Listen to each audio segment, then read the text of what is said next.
आप सभी का स्वागत है एस शर्मा क्लासेज में। आइए आज की क्लास में करते हैं प्रैक्टिस पेपर के नेक्स्ट 10 क्वेश्चन। जैसा कि हमने पिछली क्लास में किया था 10th क्लास का जो मैथमेटिक्स का प्रैक्टिस पेपर कर रहे हैं हम 40 क्वेश्चंस का, उसके पहले 10 क्वेश्चन हमने डिस्कस कर चुके हैं। तो नेक्स्ट 10 क्वेश्चन डिस्कस करेंगे आज। Question number 11th, if A B and C are vertices of triangle, अगर ए बी सी तीन वर्टिसेस दे रखे हैं ट्रायंगल की, find the coordinate of centroid. मतलब आपको दे रखा है ए बी सी और सी तीन त्रिभुज के शीर्ष दिए हुए हैं, तो उसका केंद्रक के, उसका जो केंद्रक होगा, उसका जो सेंट्रोइड होगा, उसके निर्देशांक क्या होंगे। चार ऑप्शन आपके सामने हैं। तो सबसे पहले आपको थोड़ा समझाऊं मैं, अगर एक ट्रायंगल हम लेते हैं तो ट्रायंगल में जैसे ये ए कोऑर्डिनेट है, दिस इज x1 y1, इसके ए के जो कोऑर्डिनेट है, बी के कोऑर्डिनेट अगर x2 y2 हो और सी जो वर्टिसेस उसके कोऑर्डिनेट हो x3 y3, तो उसका जो सेंट्रोइड जो होता है, इसका जो केंद्रक होता है, उसका सूत्र, उसका फॉर्मूला क्या होता है, ध्यान से देखिए। इसका जो सेंट्रोइड होगा, उसका जो केंद्रक होगा, जैसे उसके कोऑर्डिनेट x और y है, तो x और y कैसे निकालते हैं। तो x कैसे निकलेगा, x1 प्लस में x2 प्लस में x3 अपॉन में 3, और y कैसे निकलेगा, y1 प्लस में y2 प्लस में y3 अपॉन में 3। सेंट्रोइड है, उसके दो कोऑर्डिनेट हैं x और y, और वो कैसे निकलेंगे, ये फॉर्मूला मैंने आपके सामने लिख दिया है।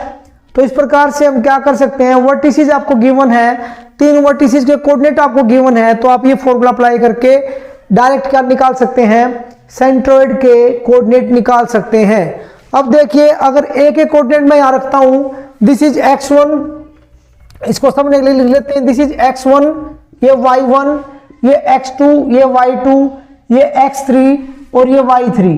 तो देखिए x1 कितना हमारा 2 है, प्लस x2 4 है, x3 6 है अपॉन में 3, 6 4 10 और 2 12, 12 अपॉन में 3, 3 4 जा कितना भाई 4 आया, 4 आया हमारा। और अगर इसको निकालूं y1 प्लस y2 y3, तो वैसे तो अगर x का कोऑर्डिनेट है वो पहले नंबर पे होता है, और चार ऑप्शन में जो x है पहले वाला क्या है, डी ऑप्शन है, तो डी आंसर हो जाएगा। लेकिन फिर भी अगर कोई दो ऐसे ऑप्शन आ जाए जिसमें x का कोऑर्डिनेट है वो इसमें भी 4 है और दूसरे ऑप्शन में भी 4 हो, तो y भी निकाल लेना आप जरूर, या नन ऑफ दी जो इसमें ऑप्शन में एक तो भी निकालना पड़ेगा। तो y निकालेंगे तो y1 कितना हमारा 3 है, y2 हमारा कितना है इसमें 5 है, और y3 कितना है इसमें 1 है। 5 3 8 1 9, 9 बटे में 3, 3 3 9 भाई, 4 एंड 3, 4 और 3 जो है वो इसके सेंट्रोइड के कोऑर्डिनेट आ गए भाई। तो option D is the right answer. Next question देखिए, question number 12, the distance of the point pxy from the origin.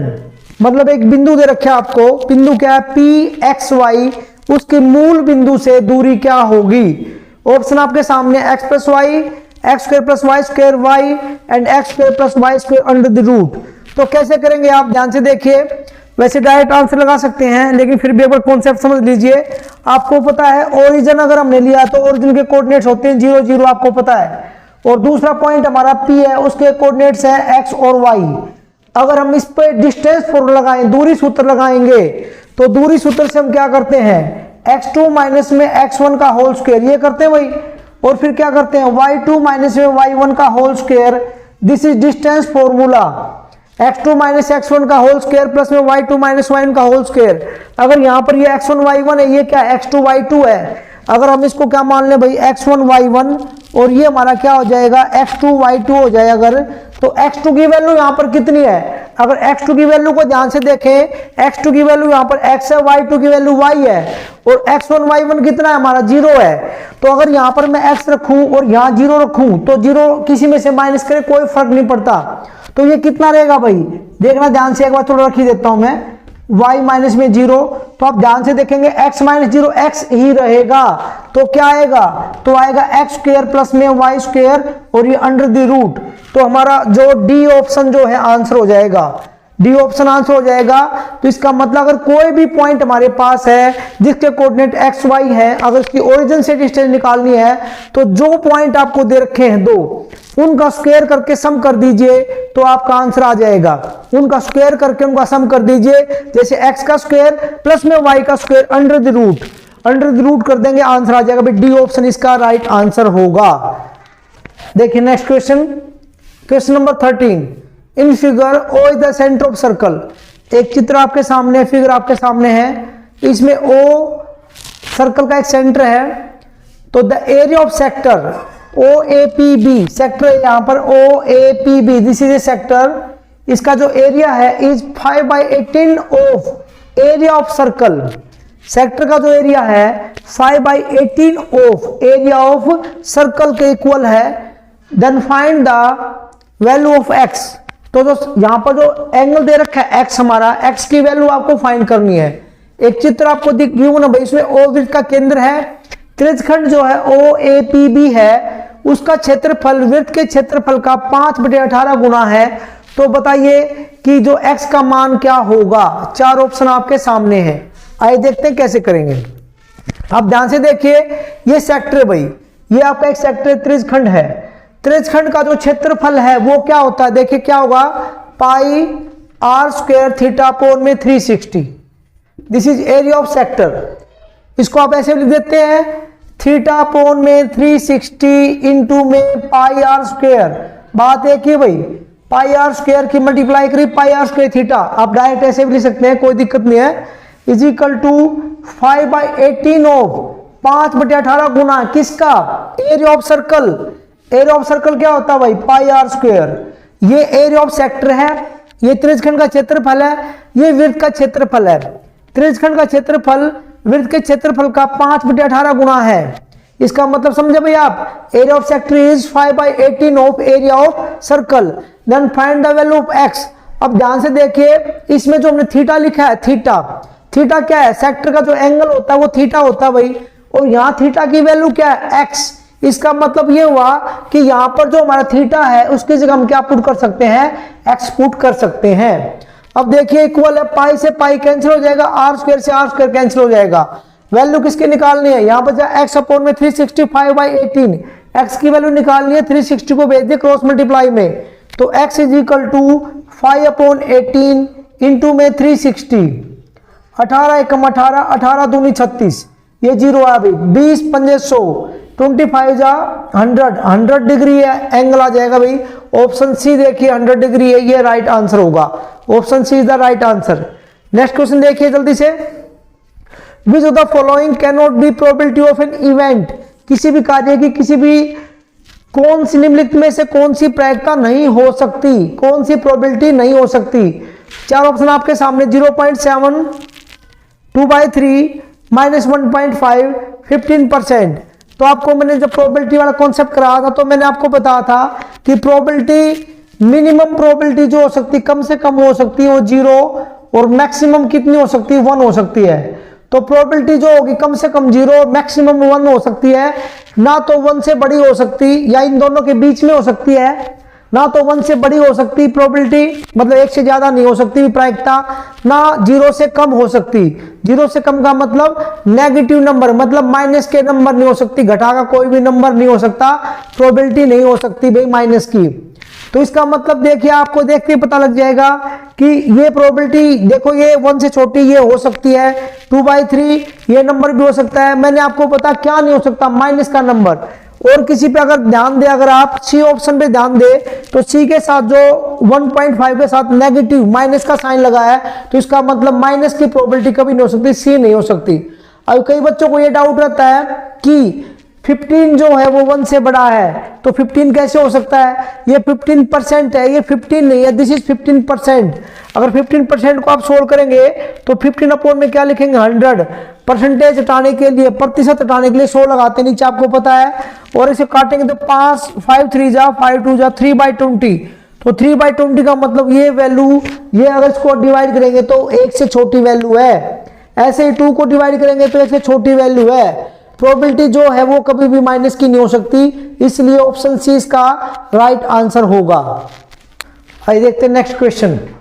Question number 15 देखिए, if ABCDEF is a regular hexagon, ABCD जो फिगर आपको नजर आ रही है रेगुलर हेक्सागन है, with ABCDE and F as centre, ABCDEF को सेंटर मान के सर्कल ड्रॉ किए गए हैं, ईच ऑफ रेडियस R, जिसकी प्रत्येक की रेडियस क्या भाई R है, तो find the area of shaded portion, जो पोर्शन यहाँ पर शेड किया गया है उसका एरिया फाइंड करिए।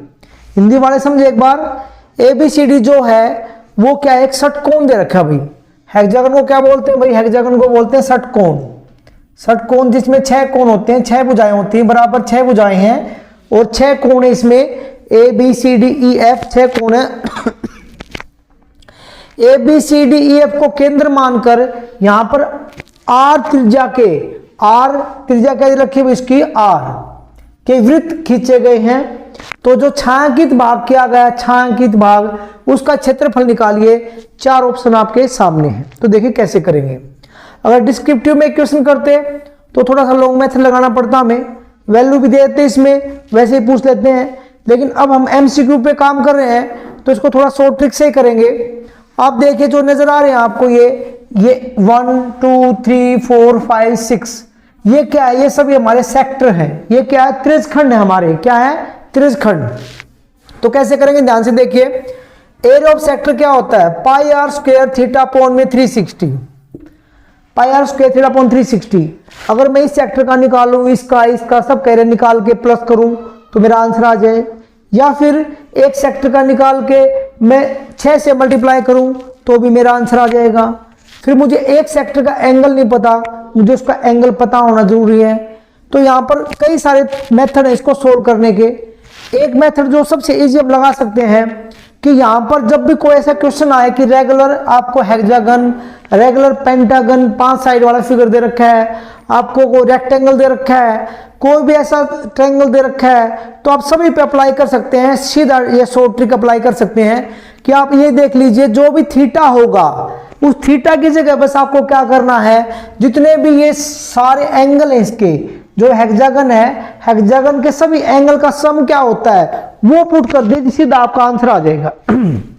हेक्सागन के 6 एंगल हैं, इनका जो सम होता है, सम ऑफ एंगल जो होता है, सम ऑफ एंगल्स ऑफ हेक्सागन की कोणों का योग जो होता है वो कितना होता है, 720 डिग्री होता है, 720 degree.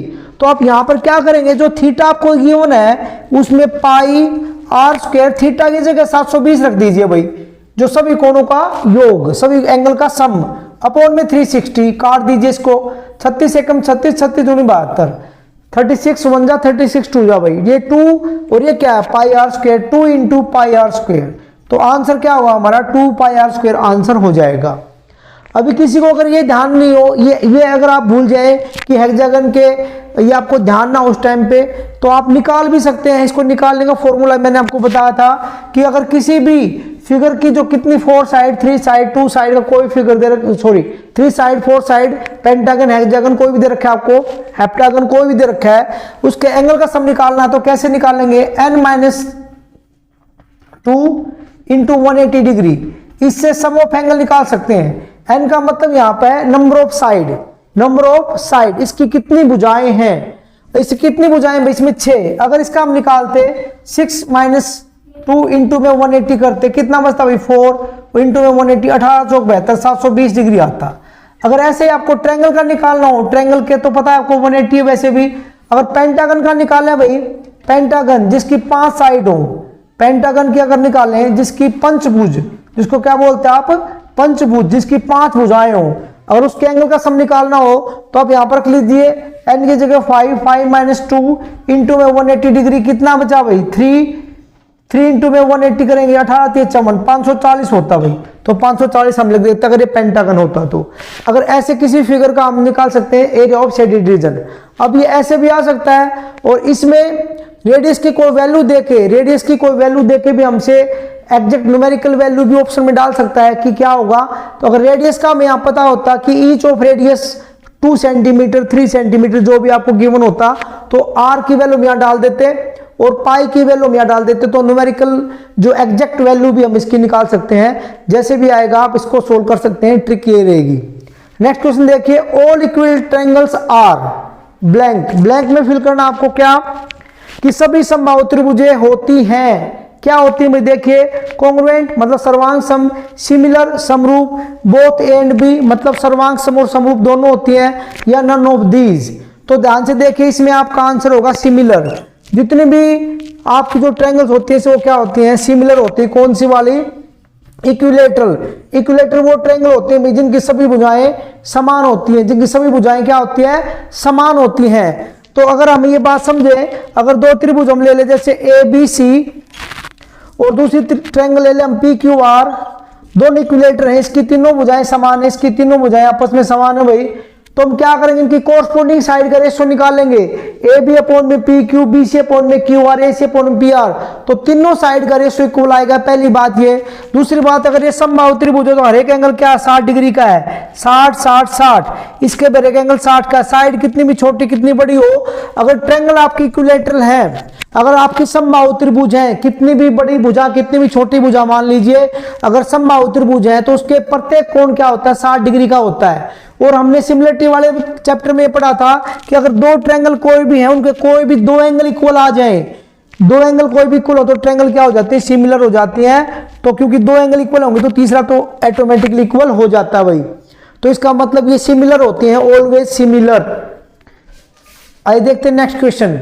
Question number 17, find value of 6 tan square theta minus 6 sec square theta. इसको सोल्व करेंगे तो इसका मान क्या होगा, इसका मान ज्ञात कीजिए। ऑप्शन है 6 - 6 1 है और नन ऑफ दीज। कैसे करेंगे ध्यान से देखिए, आपको मैंने बताया था आईडेंटिटी के बारे में बताया था कुछ, उससे पहले एक काम कर सकते हैं हम। देखिए अगर आपको 3 आइडेंटिटी में लिखवाई थी, जब ट्रिग्नोमेट्री चैप्टर में डिस्कस किया था, तो सबसे पहले आइडेंटिटी हमारी क्या थी, जिनका यूज होता रहेगा भाई, साइन स्क्वायर थीटा प्लस में cos square theta is equal to 1। Second identity थी हमारी सेक स्क्वायर थीटा माइनस में tan square theta is equal to 1। और थर्ड आइडेंटिटी थी हमारी cosec square theta minus cot square theta is equal to 1। ये 3 सर्व समीकरणें आपको लिखवाई थी। तो ये सर्व समीकरणें कहीं भी यूज हो सकती है, मैंने आपको बताया था, इनको याद रखना भाई। तो अब ध्यान से देखें, सेकंड वाले पे देखिए, sec square theta minus tan square theta क्या होता है, 1 होता है। अगर यहां पर देखें तो आप देखिए यहाँ पर tan square theta minus sec square theta है, तो यहां तो वही जो भी आइडेंटिटी हमने लिखी है उसमें सेक आगे आएगा, माइनस में tan स्क्वायर रहेगा, जब ये क्या होता है 1 होता है। तो इसके अकॉर्डिंग ये उल्टे साइन है भाई, यहां जहां जिसके साथ प्लस आना चाहिए वहां माइनस है, माइनस वाले के साथ प्लस है। तो क्या करेंगे, तो इसमें देखिए यहाँ 6 है, यहाँ भी 6 है, दोनों जगह 6 लगा हुआ है, तो कॉमन निकाल सकते हैं भाई। इसमें से हम क्या कॉमन निकाल सकते हैं, -6 कॉमन निकाल सकते हैं। -6 कॉमन निकालेंगे तो क्या हो जाएगा, ध्यान से देखिए, -6 कॉमन निकालेंगे तो आप देखिए, मैंने आपको पहले ही बताया, दोनों तरीके कैसे भी कर सकते हैं भाई आप, या तो ऐसे कर लीजिए, -6 कॉमन निकाला, आपको मैंने पहले बता दिया यहाँ पर माइनस है, यहाँ माइनस नहीं है। जब ऐसे माइनस कॉमन निकालते हैं तो माइनस वाली टर्म जो वो तो प्लस की हो जाएगी, प्लस वाला क्या माइनस का हो जाएगा। तो फिर क्या लिख सकते हैं, ये हो जाएगा प्लस का, आप इसको पहले लिख दीजिए सेक स्क्वायर थीटा, अब ये माइनस का हो जाएगा, माइनस tan स्क्वायर थीटा, ये हो जाएगा भाई। -6 कॉमन निकाल दिया। और आइडेंटिटी को देखिए क्या होता है, 1 होता है, तो -6 इंटू में 1 करेंगे तो कितना आएगा, -6 आंसर आ जाएगा। ऑप्शन बी इसका राइट आंसर होगा। या फिर आप इसको ऐसे करेंगे, डायरेक्ट ऐसे करेंगे इसको कि आपने 6 कॉमन निकाला तो क्या लिखा आपने, tan square theta minus sec square theta, ये लिखा आपने। अब आइडेंटिटी को चेक किया कि sec square theta minus tan square theta, अब इसमें साइन अपोजिट है, तो मुझे क्या करना है, मुझे ये करना है कि मुझे सेक को पॉजिटिव बनाना है और tan को क्या बनाना है, नेगेटिव बनाना है। तो कई बच्चे पहले कॉमन निकाल लेते हैं, फिर कहते हैं जी -1 कॉमन निकालूंगा, निकाल सकते हैं भाई, -1 कॉमन निकालेंगे, इसके ब्रैकेट में ले सकते हैं, 6 1 6 वही -6 रहेगा, वो काम भी कर सकते हैं। या फिर यहां से एक बात देखिए, इसको मैं अगर साइन चेंज करना चाहूं तो कैसे कर सकता हूं, कि जैसे बच्चे ने बताया मुझे एक ने कि -1 कॉमन निकालूंगा मैं, तो -1 कॉमन निकालूंगा, ये हो जाएगा माइनस का भी, ये क्या होगा प्लस का हो जाएगा। तो इसको हम ऐसे लिख सकते हैं, बिल्कुल लिख सकते हैं, इसमें कोई दो राय नहीं, ये 1 हो जाएगा फिर, और 6 1 6 -6 आ जाएगा। तो बेटा आप डायरेक्ट ऐसे कर सकते हैं कि जब यहां पर हमें आइडेंटिटी का पता होगा तो सेक को पॉजिटिव और tan को नेगेटिव बनाना है, तो -6 कॉमन निकाल दीजिए, डायरेक्ट -6 कॉमन निकाल दीजिए। माइनस कॉमन निकलने के बाद, ये तो सिंपल कैलकुलेशन है, ये बहुत बार कर चुके हैं ऐसा काम हम, कि माइनस वाली टर्म में वो क्या बन जाएगी पॉजिटिव, और प्लस वाली क्या बन जाएगी नेगेटिव बन जाएगी। और अब ये आईएनटी होती तो इसकी जगह हम 1 रख सकते हैं। नेक्स्ट देखिए जल्दी से, tan 3x minus 15 degree is equal to 1, find the value of x। tan 3x minus 15 degree 1 के बराबर, तो x का मान क्या होगा? तो कैसे करेंगे ध्यान से देखिए, tan 3x minus 15 is equal to 1, tan 3x minus 15 is equal to 1। जब भी कोई ऐसा क्वेश्चन आए तो कैसे करते हैं भाई, यहां पर आपको 1 दे रखा है या कोई और वैल्यू दे रखी है, अगर यहां पर tan लगा है तो ऑब्वियसली यहां पर कोई ऐसी वैल्यू मिलेगी आपको जो tan में किसी न किसी एंगल की वैल्यू होती है, tan 0 की, tan 30 की, 45 की, 60 की या 90 की कोई वैल्यू होती है, वही वैल्यू आपको मिलेगा यहाँ tan है। अगर यहाँ साइन मिला तो यहाँ पर कोई ऐसी वैल्यू होगी जो साइन में किसी न किसी एंगल की वैल्यू होती है, ये ध्यान रखना बिल्कुल। उसके लिए बस आपको ये ध्यान रखना कि टेबल जो होती है ट्रिग्नोमेट्रिक वैल्यू की, जो साइन की, कोस की, tan की, कम से कम 3 की तो आपको लर्न होनी चाहिए, तभी आप कर पाएंगे।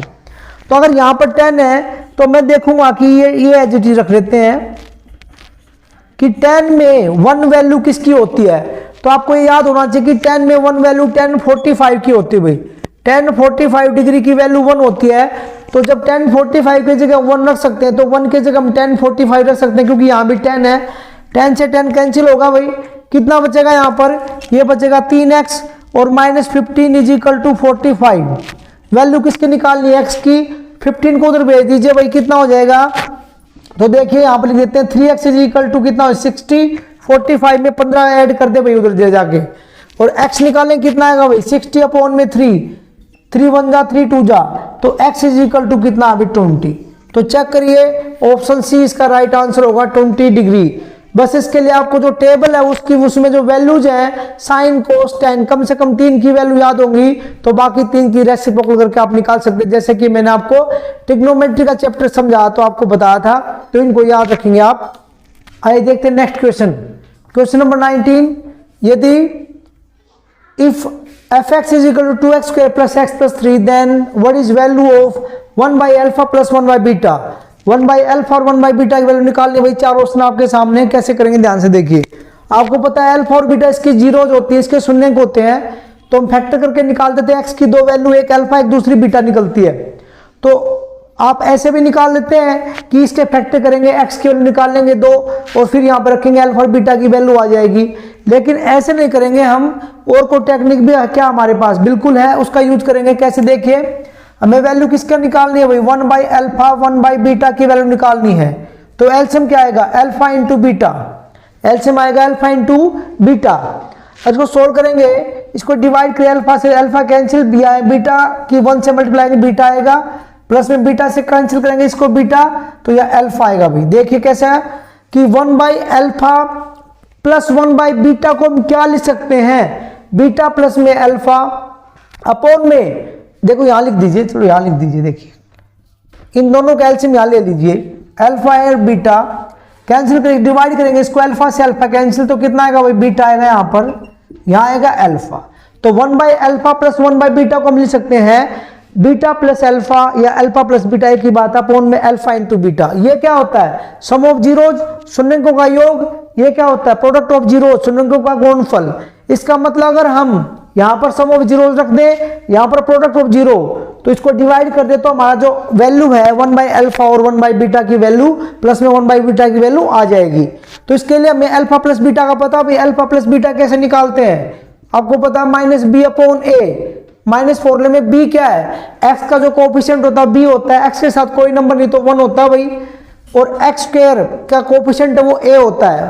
तो अल्फा प्लस बीटा की वैल्यू कितनी है हमारी, -1/2, alpha into beta, product of zero, शून्यों का गुणनफल क्या होता है भाई, c अपॉन में a, c कितना हमारा 3, a कितना है 2, तो 3/2।